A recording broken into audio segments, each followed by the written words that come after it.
पश्चिमी देशों को जिस तरह भारत के विदेश मंत्री डॉक्टर एस जयशंकर आईना दिखाते हैं, उसकी तारीफ तो पाकिस्तान जैसे विरोधी देश में भी होती है। एक बार फिर भारत के खिलाफ एक ऐसा नैरेटिव गढ़ने की कोशिश की गई, जिसे विदेश मंत्री जयशंकर ने कुछ ही सेकंड में तथ्यों और तर्कों के दम पर पूरी तरह ध्वस्त कर दिया। किसी भी अंतर्राष्ट्रीय मंच पर अगर डॉक्टर एस जयशंकर से किसी देश या वैश्विक मुद्दे पर सवाल पूछा जाए और वह मुस्कुराते हुए जवाब देना शुरू करे, तो समझ लीजिए कि सामने वाले के लिए मुश्किलें बढ़ने वाली हैं। इस बार मामला यूरोप से जुड़ा था, जहां यूरोपीय मीडिया और नेताओं के दोहरे मापदंडों को जयशंकर ने बेहद सटीक अंदाज में बेनकाब कर दिया। यह घटना फिनलैंड में आयोजित एक कार्यक्रम की है।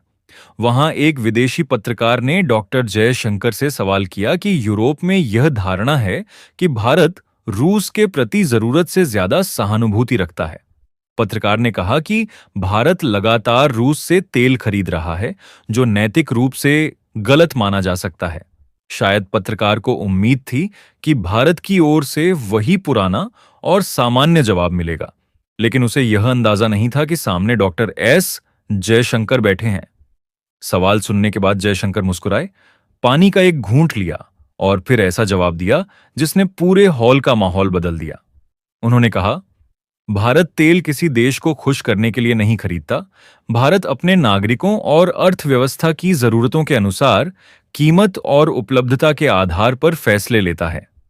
उन्होंने आगे समझाया कि वर्षों तक भारत मुख्य रूप से मध्य पूर्व से तेल खरीदता रहा, लेकिन रूस यूक्रेन युद्ध के बाद यूरोप ने बड़ी मात्रा में मध्य पूर्वी तेल खरीदना शुरू कर दिया, जिससे वैश्विक बाजार में रूसी तेल अधिक उपलब्ध हो गया। यानी जिस मुद्दे पर यूरोप भारत को घेरने की कोशिश कर रहा था, उसकी एक बड़ी वजह खुद यूरोप की नीतियां थीं। लेकिन असली झटका तब लगा जब चर्चा नैतिकता पर पहुंची।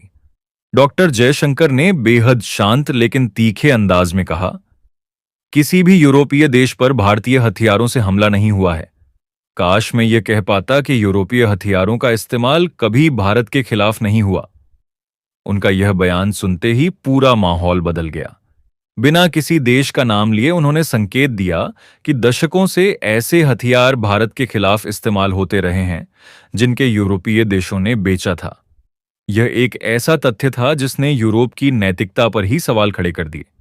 जब पत्रकार ने बीच में टोकते हुए पूछा, आप आखिर कहना क्या चाहते हैं, तब जयशंकर ने और भी स्पष्ट शब्दों में कहा, भारत पर हमला करने वाले देशों के पास वर्षों से यूरोपीय हथियार मौजूद रहे हैं, लेकिन भारत ने कभी ऐसा कोई कदम नहीं उठाया जिससे यूरोप की सुरक्षा को खतरा पहुंचे।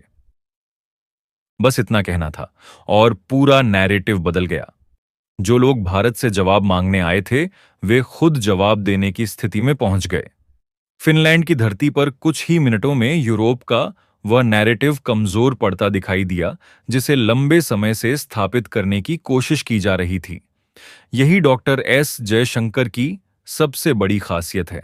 वह भावनाओं से नहीं, तथ्यों और तर्कों से जवाब देते हैं। और जब जवाब तथ्यों पर आधारित हो, तो सबसे मजबूत नैरेटिव भी ज्यादा देर तक टिक नहीं पाता। दोस्तों, अगर आपको हमारी यह वीडियो अच्छी लगी हो तो वीडियो को लाइक और शेयर जरूर करें, और ऐसी मनोरंजक खबरों के लिए हमारे चैनल को सब्सक्राइब करना ना भूलें। धन्यवाद।